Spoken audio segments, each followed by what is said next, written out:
Good evening and welcome to Estuary TV News. I'm Dan Kemp. My guest tonight is Emma Lingard, who is here to review the week's papers.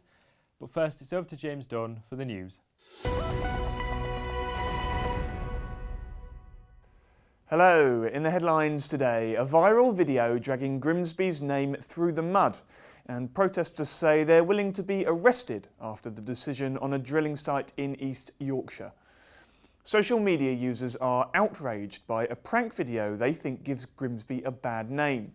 Nearly 70,000 people have watched the Troll Station video showing prankster Daniel Jarvis giving his children beer and hitting his girlfriend in a shopping centre, calling himself the King of Grimsby. Social media users have lambasted him for giving the town a bad name, but also for a poor accent, sounding more like someone from Essex or London.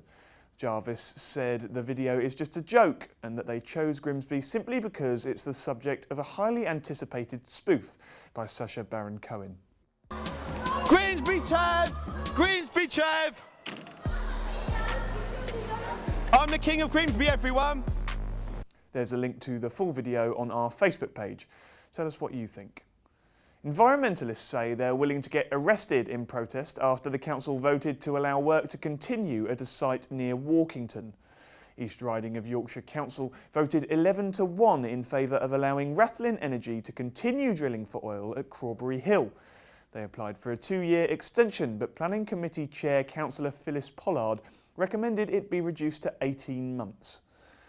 Tensions were high at Beverley's County Hall as protesters could be heard chanting from outside. Security was heavy, bags were searched, and some protesters were refused entry because of limited space. Those allowed in the public gallery jeered and were threatened with removal. Many were distraught after the decision. Afraid that frontline action will have to be taken. You will find residents like me who've never done such a thing willingly put themselves up for arrest. We feel so strongly that our aquifer should not be risked. I'm furious, actually. This is supposed to be a democracy, and it's not, because these people don't listen to their constituents. They seem to more fool them, you know, because we vote for these people and we won't be voting for any of them again, apart from Councillor Whitehead, who was the only one who stood up against it.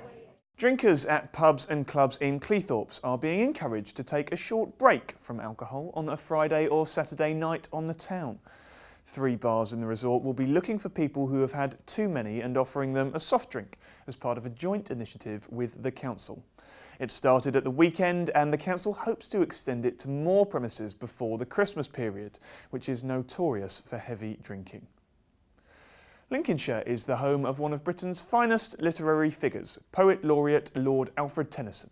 But it's also a place of literary pilgrimage for the Greeks, as Louth was once the home of famous writer, poet and political revolutionary Andreas Calvos. After an exciting and influential time in his homeland, he eventually settled in Louth in 1852, where he and his wife ran a school for girls until his death in 1869.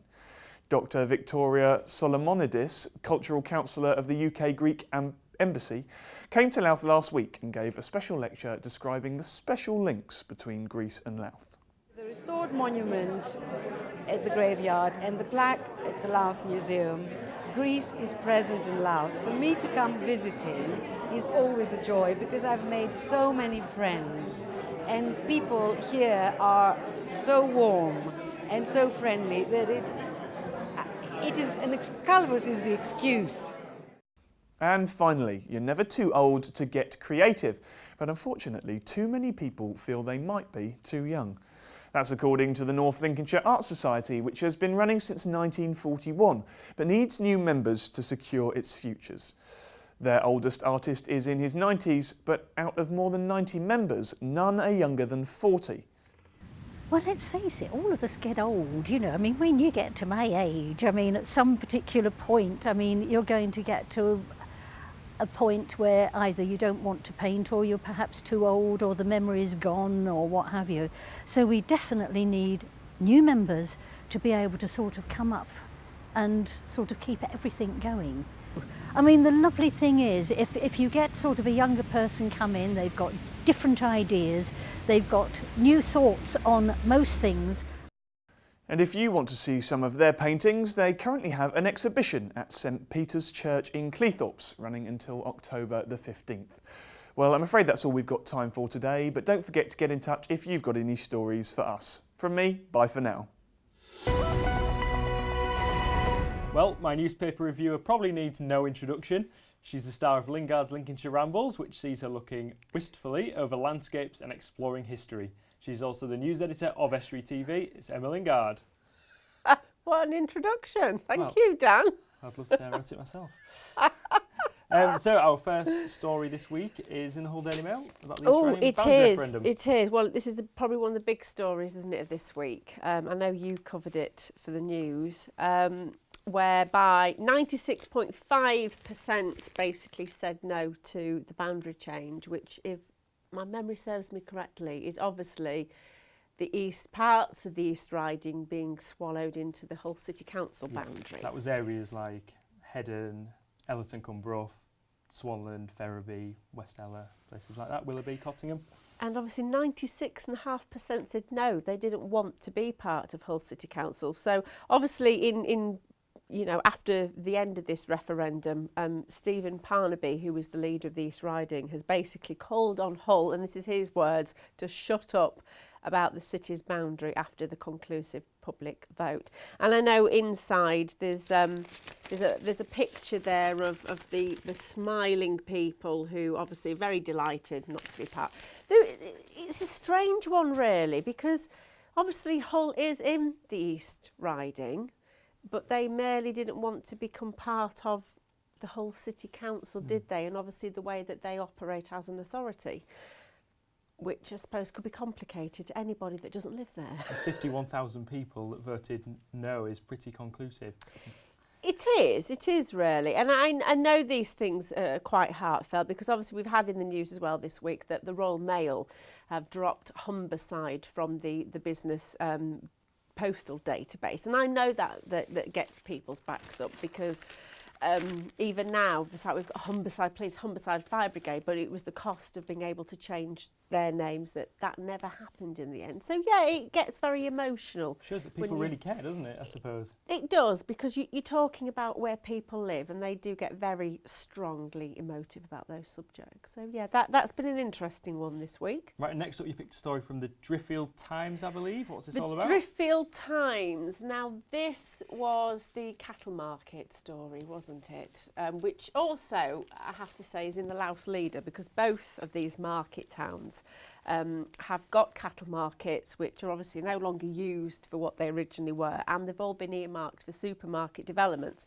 So in Driffield, proposals have been put forward to build, it says, what would be a multi-million-pound supermarket on the former cattle market faces rejection when planning councillors meet. Now, they were meeting last week on this, and I personally don't know what the outcome has been yet. But basically, the cattle market company had applied to East Riding of Yorkshire for planning permission to build a food store on the land. Planning officers are recommending it be refused. And then, of course, in Louth, we've got a similar thing here with the East Lindsey District Council wanting to sell off the cattle market again for another supermarket. And I know there are people in Louth who are obviously opposing this. I think the Mayor of Louth, Andrew Leonard, recently on Estuary said that they were looking into whether the District Council had the legal right to even sell the land, because they believed that it might belong to the Town Council. And again, it's emotive, you know.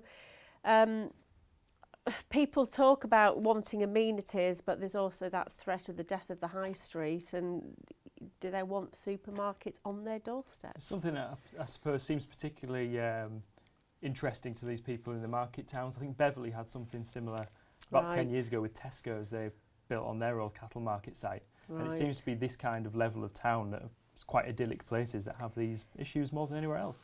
It is, and what would be interesting is whether Driffield and Louth, whether those supermarket developments go ahead, or whether, you know, the voice of the people and the campaigns are strong enough to maybe say, no, we don't want it here. I know in Louth in particular, they seem to be very worried about the threat because they've got quite a thriving market. So I suppose that they're worried what might happen there. So, you know, they're two to watch, really. Right, let's move on to the next one. Scunthorpe Telegraph, I think. Oh, the Scunthorpe Telegraph. Council filming. Yes, yeah. This is only a tiny little piece in the Scunthorpe Telegraph. North Lincolnshire Council at the moment is looking at drawing up protocols for filming of council meetings, following government regulations by Eric Pickles that obviously now people can film, not just us as broadcasters, but people, you know, Joe Blogs, the public with their phones, can film in the council chambers. So North Lincolnshire Council are currently looking at what they need to do to allow that to happen without it disrupting their meetings. But there's a great article in the Hull Daily Mail as well, which, I mean, they've devoted, you know, quite a bit of space to this as opposed to maybe the Scunthorpe Telegraph short on it. But here, obviously they have allowed people in. I know you were filming, weren't you, the other day in Beverley? I was filming at County Hall in Beverley, and there was also people in the public gallery that had the smartphones out, leaning over the top of the balconies, recording as well, so it shows that they're open to it. Well, this is it, and this is what they say, that the councillors really now are under the spotlight. I mean, I know we've been filming at North East Lincolnshire Council since we started operating last November. Yeah, I think it's the way things move forward, isn't it? And it's whether, yes, you do it so you don't disrupt. I mean, you know, as broadcasters, when we go into meetings, we're not recording the full meeting because we're just taking that snapshot. Because I know when we filmed North East Lincolnshire Council's meeting the other week, we had a few comments on our social media pages about why didn't you put so-and-so's comments on, like, why didn't you show this? Well, the reality is we didn't probably film that snapshot because we're also there reporting it, but we don't have to film it in its entirety because we know when it comes to news, you end up only using like a few seconds of something. So we probably film it very differently to how the public may want to film it. Maybe that's something as a local TV provider we should look at. Should we be in all these council chambers filming all these committee meetings, cabinet meetings? Can you imagine how much time we take out between everything else? Yeah, exactly. But, you know, this is an interesting, you know, way that things have moved forward, isn't it, really, for, you know, for the public? Absolutely. So next up, we've got Skegness Standard, is it? Or the Skegness Standard, yes, this one. This is about parking tickets? It is about parking tickets. This is a chap called Darren Singleton who has come from, I think, Derbyshire area.